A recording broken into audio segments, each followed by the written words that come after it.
Tuner Life, Volume 5. A couple days after Cleus and Cars Bristol, we went there, had a great weekend, got to see some freedom, got to see some burnouts.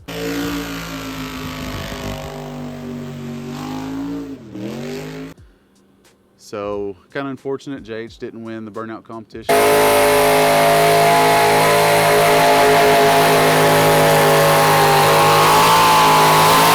But that's okay. The blog guys did good. Vice Grip Garage did good. So yeah, anyways, we're back at the shop now. I'm gonna start working on these cars and get these guys ready for LSFest. We only got a couple days to go. So that's car number 1 right there, 2015 Chevy SS, unknown camshaft and a Procharger. So gonna get that on the dyno. It is on pump gas. Sharp looking car. If y'all recognize that truck right there, that would be the world famous JH burnout truck. So he blew a power steering pump on it. So he asked if I knew some people that get it taken care of. So I had him just drop it off over here at the shop where I rent the dyno from. So they're gonna get him a power steering pump knocked out. But anyways, let's check out this SS and see what the combination is. All right, so here's the SS under the hood. Looks like we got a D1SC, stock intake manifold, blow through mass airflow sensor, which means obviously we got a front mount intercooler. Again, the camshaft is unknown on this thing. Customer bought it this way. Looks like we have a DSX aux pump set up. Haven't used that control module yet. It looks pretty nice actually.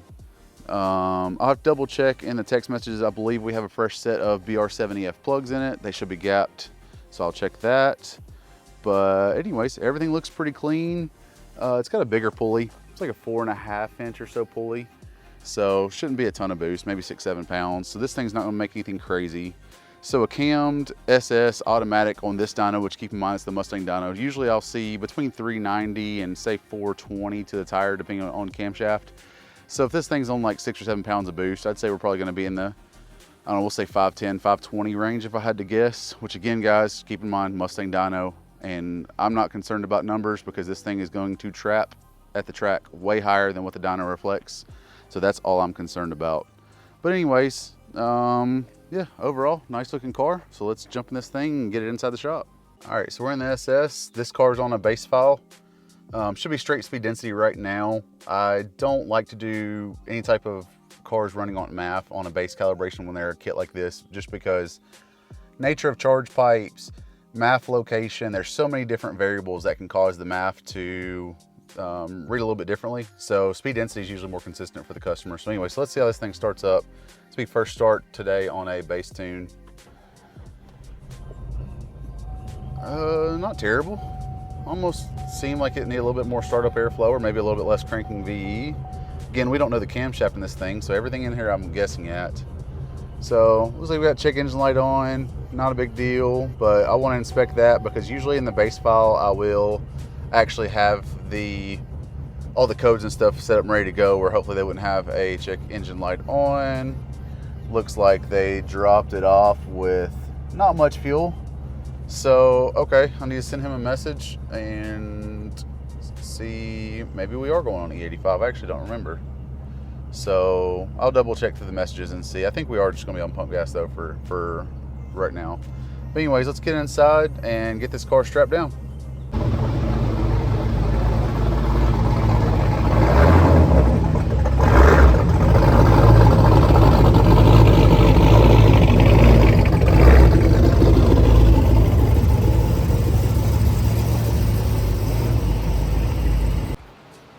So as always, we're going to jump in this thing. We're going to plug in, and before I do a read on this thing, I want to check out the check engine light, see what it's on for. It's possible I just missed a code in the base file, just because again, this car is completely unknown setup to both myself and the customer. So let's see what kind of code we got. All right, so some guys may or may not know this, but on any keyless entry car like this, where you got to push button start, just don't touch the brake or anything. Just push and hold the button down for 10 seconds. And you will see that after a few seconds, actually, then this one was even quicker than 10 seconds. But anyways, everything's powered up. You'll see the engine start light is on green. So that means we are good to check codes or do reading or anything like that. So anyway, so let's open up our scanner. And remember, blue car to connect.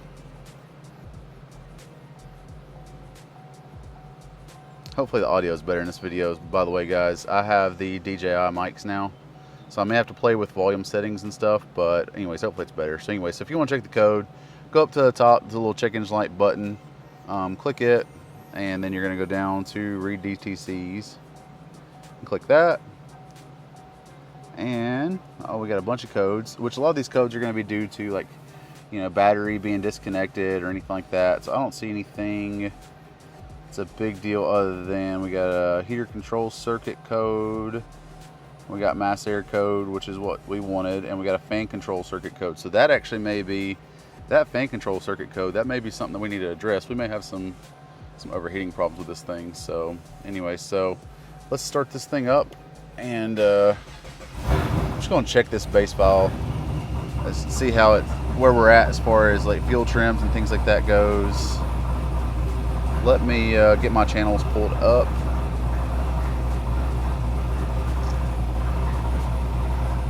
And just like I showed y'all before, but if you want to open up a new set of channels, you just click this top button up here. It's recent channel configs, and you can go through and select whichever channels you want. So mine's going to be my Gen 4 Auto, and I'm going to use my Ballinger wideband. So anyway, so red circle to get logged in.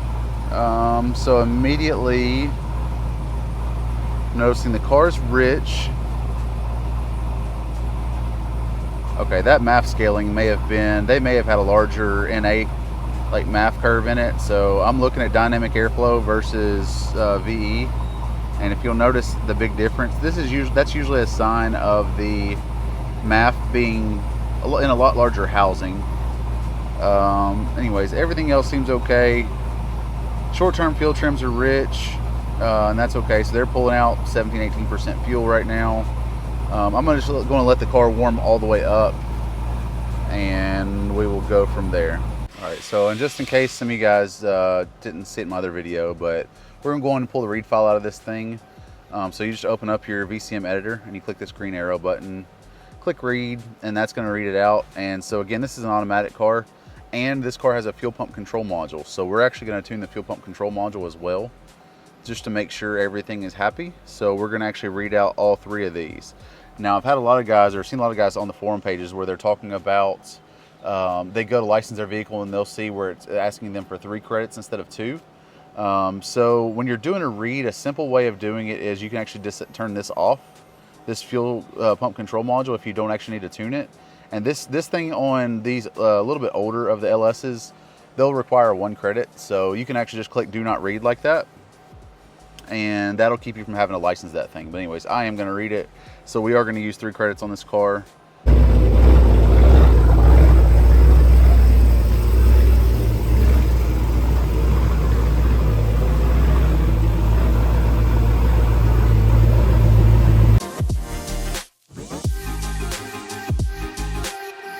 So as always, we're going to slide under this thing. Kind of get a glance at tires. Make sure there's no like crazy leaks or anything like that that need to be addressed.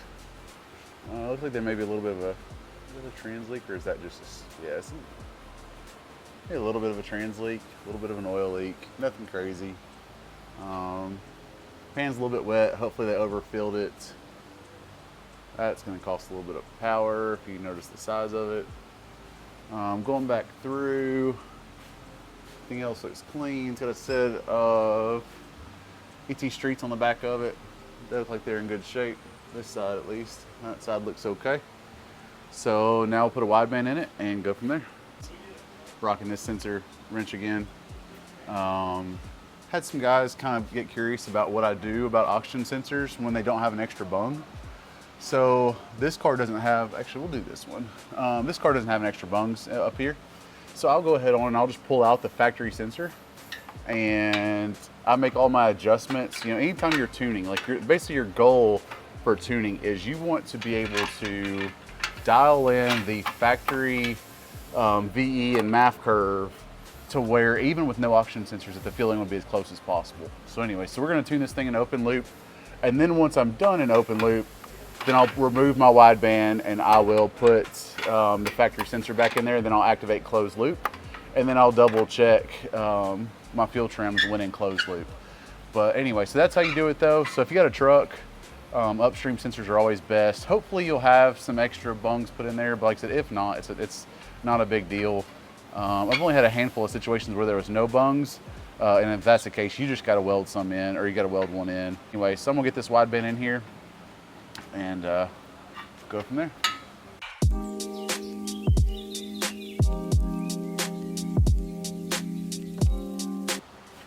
Grab a zip tie and keep that wiring off that exhaust. Don't forget that. Please don't let oxygen sensor wires touch exhaust. It will melt and burn and eventually catch on fire.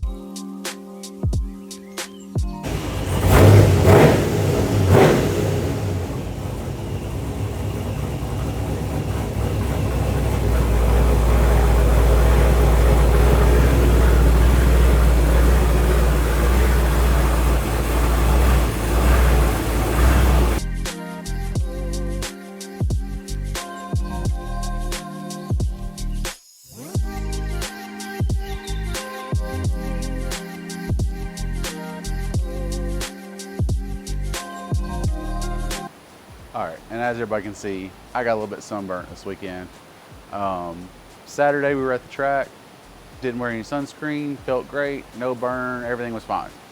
Sunday we were actually under the tent, under a 10 by 10 awning with Dennis Anderson, gravedigger, and he let us stay under his tent. And for whatever reason, it must have been bouncing off some UV rays or something, because this lobster. Anyways, just got done washing my hands. Guys, if you're working on a customer's car, they don't want to touch your funk. You don't want to touch their funk. Wash your hands. Like I scrub in, basically it's like I'm a damn doctor at this point. Like I scrub in before tuning, scrub out after tuning. Do that because customers don't want to get in their vehicles with oily or grimy steering wheels. So just call that tuner hack. How about that? Anyways, gonna hop in the car and get to work on it. If you heard startup was kind of shitty, that's right now it's gonna be because the MAF curve is off. So as we discussed the other day, the car still references the MAF for startup. So if you don't have one there, you would need to set the grams per second at the lowest frequency up pretty high. So say like 14.5 or so grams per second for a car like this. But anyways, this car actually has an active mass airflow sensor. So what it does is it starts on MAF and then it fails it. So as soon as it fails it, we're in speed density. But if you saw earlier, the grams per second or mass airflow was double what VE airflow was, which means the car has actually double the startup fuel, and we don't want that. So the first thing I'm gonna do is I'm gonna put just a stock MAF curve back in it, since it has stock MAF right now. Just throw that in there, just that way it'll get us in the ballpark. So anyways, I'm gonna hop up in the car and get to work on that one. So basically I have a stock 2015 Chevy SS read in the background. Like I said, to do that, you go to compare, open compare file, and then select the file you want to compare with. So anyways, we're gonna click this mass airflow sensor code, and oh yeah, it was very, very large difference in the MAF curve. So the car should start up much better. I'm gonna change that. Let me show you guys how to put one of these cars in an open loop. So what we're gonna do is we're gonna click fuel, oxygen sensors, O2 readiness. Where it's -40, we can just make this 493. And that means that the car has to go 493 degrees for the oxygen sensors to even work. And that's it, honestly. So I'm gonna push and hold the start button. All right, and I'm going to save this file as, I'll just call it mod first. All right, so red arrow goes in. We got to license this thing. So again, this car's gonna take 3 credits because I am gonna tune the fuel pump control module. It is realistically necessary anytime you have an aftermarket fuel pump, like an aux pump on there, aftermarket injectors. It'll also give you a little bit more headroom. You can actually turn up the fuel pressure some to give you a little bit more headroom on injectors. I mean, you can just, yeah, I mean, you can do quite a bit of tuning with it. So anyway, so I'm gonna license that one. Also, I'm just gonna flash the ECM on this one, so I'm gonna turn these off. So anytime you don't want to flash them, just go to do not write. Save yourself some time.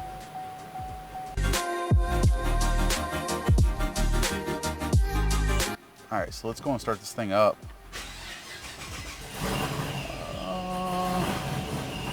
think it's gonna need some more startup airflow. Not a problem. Started a little bit faster though, and it actually went to maintaining an idle much better with just that mass airflow sensor correction, even though we're only on speed density. So that's one of the reasons why I want to show you guys this stuff, is because even though you may think you're doing one thing, you know, like speed density, a math change may help you out. So just keep that in mind. Anyway, so we're plugged in. We are rich. We are very rich. Look right here. I'm about to pull off quiet to be able to feel off this thing. So before I run it too much longer, I'm going to go in and do that. Alright guys, so pulled up the base file. Went to go pull some fuel off this thing and realized that I hadn't done a 2-bar operating system on this car yet. What that operating system does is it is a operating system that was designed by HPtuners, and they do that so as we add aftermarket parts to these cars, we have an operating system that functions a little bit better. So what it's going to do is, like right now, if we go to edit, we go actually see we have virtual volumetric efficiency on here, and this right now is essentially my VE table. So I can pull this up and you'll see kind of what my base VE table looks like. But anyway, so nothing wrong here, nothing wrong with making fuel changes here. But one thing I do like to do, and I'll show you, is when I go to fuel and power enrich, you'll see nothing right here. 2-bar operating system actually allows me to have my commanded lambda versus boost. So that way, as boost goes higher, we can add fuel that way. And I like that because if a customer changes a pulley or something, when you have fuel injectors set up correctly, timing set up correctly, everything set up correctly, a customer could actually pulley one of the cars after I've tuned it, and the car's going to add its own fuel and pull its own timing, so it would actually be able to basically, you know, tune itself, I guess is the best way to put it. Not recommending making any type of crazy, you know, pulley changes, but if this customer say we got a 4.5 on here right now and they want to go down to like a 4.250 with 2-bar OS, we can accomplish that. So anyways, what we're going to do is we're going to go click OS, and you're going to click this speed density 2-bar. So we click that. We'll have to save it into a new file name. So I'll go ahead on and click File, Save As, and I'll just call it mod 2-bar OS base. And I'm also going to apply, these are patches, and what these do is they fix, I guess, anomalies in the ECU where it may not be happy with some of these operating systems. So this one is a speed density air calc mode, and this is just, it works better on a car that's in speed density. And again, I may end up choosing MAF, but as I discussed in other videos like the LSA and stuff, it really depends on how smooth the MAF actually, it depends on how smooth the MAF frequency is when I'm data logging it down the street. We don't want to have all these swings in the MAF frequency. So anyway, so I'm going to apply this one. This one is used to make injector flow rate table read in the boost. So that way this car will actually understand injector size for boost. So we're going to apply that as well. The other one do not. I will tell you, this TCS patch, I have had issues with this patch before. Unless you absolutely need it, don't touch it, please. So anyway, so I'll save that, and I'll build a V table for a 2-bar and go through all the changes. So what we'll do is I will show you what this file looks like now. So before we had to, under airflow, so before we had to go to edit, and then there was virtual volumetric efficiency table here. We don't have that anymore. Now we actually have legitimate V table. Now, if you notice how this is all zeros, we have to input this data in. So luckily I've got plenty of cars that I've tuned, so I'll input the data in there, and then I'll show you, if you go under fuel, power enrich, look at this tab now. So now we can actually do EQ ratio versus map. So I can have this set up for boost. So what I'm gonna do is I'm gonna show you guys how to make this 2-bar V table, actually put some data in here. So whenever we click this, you're gonna see it already has the axes set up.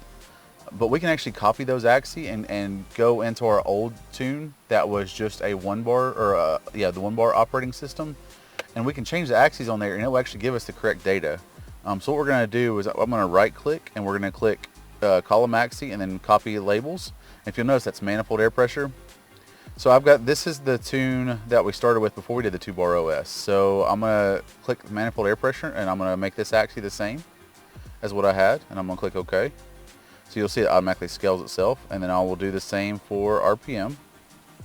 So I'll go back to the other tune, I will click RPM, go to row axis, and input the data in here. So now this table is the correct size. So now you'll see that because we have engine speed here, manifold air pressure here, and on this one we have manifold air pressure here and RPM here. You're thinking, well, I can go on, how do I need to invert this data? Do I need to go in Excel? No, here's the cool part. HPtuners added this. So we can actually, what we're going to do is we're going to click our VE table, and we're going to right click, and you can actually see view inverted. So now it'll close it back out, and now when we open this one, see where it says table is inverted? So now it's actually scaled correctly. So all we got to do now is go over to this VE table, click the corner, copy it. Actually, let's make sure, yeah, make sure that was a correct file. So we're going to copy it, going to come in here, we're going to paste it, and now we can right click and uncheck view inverted, and it closes itself back out. And so now we have our VE table. So there you go. So anyways, so now what we have to do is we have to take and copy that into these other tables. So we're going to just make sure that's copied over. And we're going to open up this one with IMRC open. Again, I like to be uniform on everything, so we're going to click it and send it in. And then VDOD, obviously we don't need that because we don't have DOD, but again with me, I just shove it in there anyways. Alright, so that's now done. So what I'm going to do now is I'm going to set up power enrichment. And so we're going to go to power enrichment. Now again, this works only when in boost. So what we're going to do is, this one is natural aspirated. So this one, I mean, that looks good. That's like 87 lambda right here and going down like 80, was that 84 I think. Anyway, so because this is 1.190, which again, this is EQ ratio. And if you don't know, EQ ratio is 1 over lambda. So if you want to find out what the EQ ratio is for say 0.85, it would be 1 divided by 0.85, and that would get you your EQ ratio. So anyways, so we got 1.190 right there. So we're going to start this off at 1.190. And I'm pretty familiar with the EQ ratio. You guys can do the math and figure out where I'm at. But anyways, I like a 1.282 at roughly 150 kPa. So then I'll put that in there and I will click and do interpolate.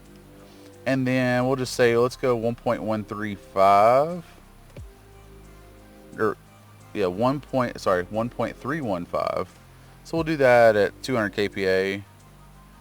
And then I'll do 1.351 up here, and I'll interpolate, and so you'll see how my table is, and of course I'll just take it and we'll just lightly smooth it, and there we go. So that's done. So I'm gonna send this in.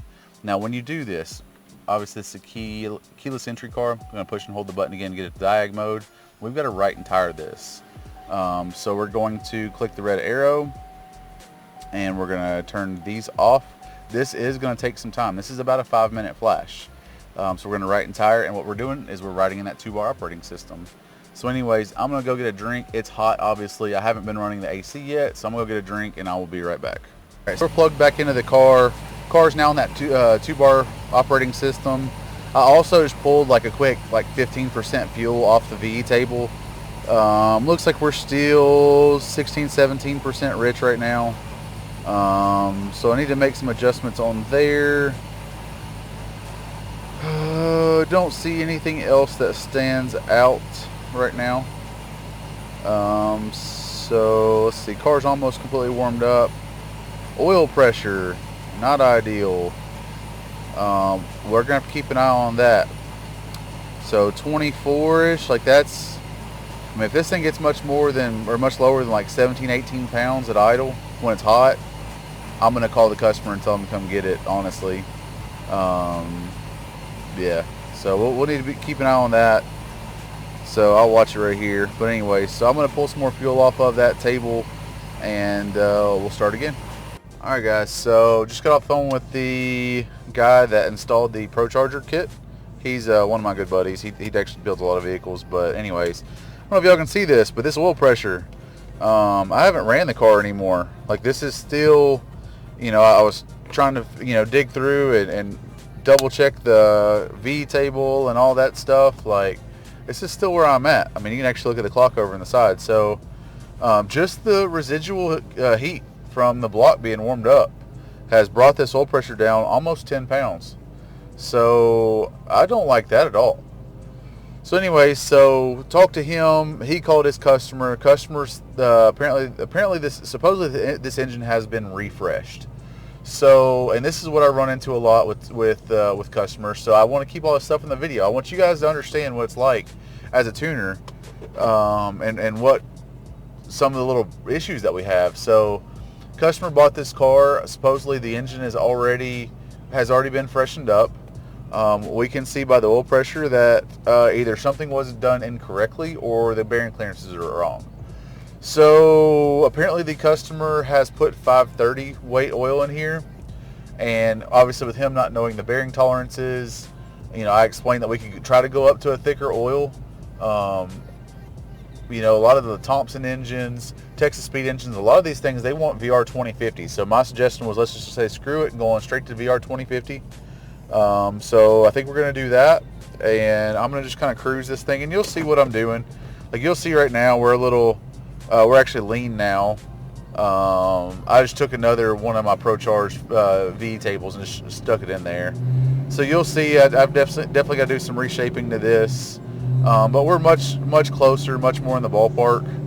I'm also going to have to stop and go get 5 or 10 gallons of 93 also. So more than likely this car won't be done in today's video.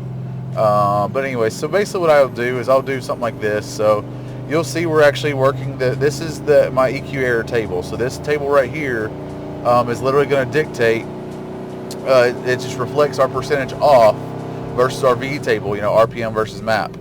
So I can kind of come through here and cruise and get us an idea of roughly where everything's at. So again, off camera, what I'll do is I will lock it into specific RPM cells and I'll just do all the sweeps through it. But I just kind of wanted to give you guys an idea of where we're at. So anyways, yeah, I really don't like how this oil pressure is fluctuating at all, even at sustained RPM. So let me get this thing slowed back down, and I'm gonna see if we have some oil here. We may have to order some. Car started back up. Still just kind of watching everything.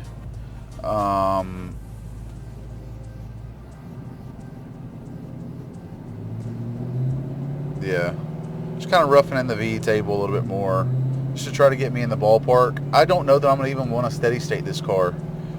Steady state tuning is going to create a lot of heat, and in a healthy engine car, it's not harmful to it, but I mean, you're working it. You're actually, you know, you're making the engine work for what it's doing, because obviously you're holding it back at the same RPM. This car, I just don't want to do that to it. With this engine being the way it is, again, right now the customer's saying, you know, maybe try a little bit thicker oil and send it. And I know you guys really like to hear that word "send it" and think that that's okay, but man, sometimes when y'all say "send it," you tell your tuners "send it," and they do, and something happens and it blows up and you act shocked. Like, y'all gotta understand, like right now, this is a 2015 Chevy SS. This is an LS3 car. So you're talking, it's a $6,500 short block.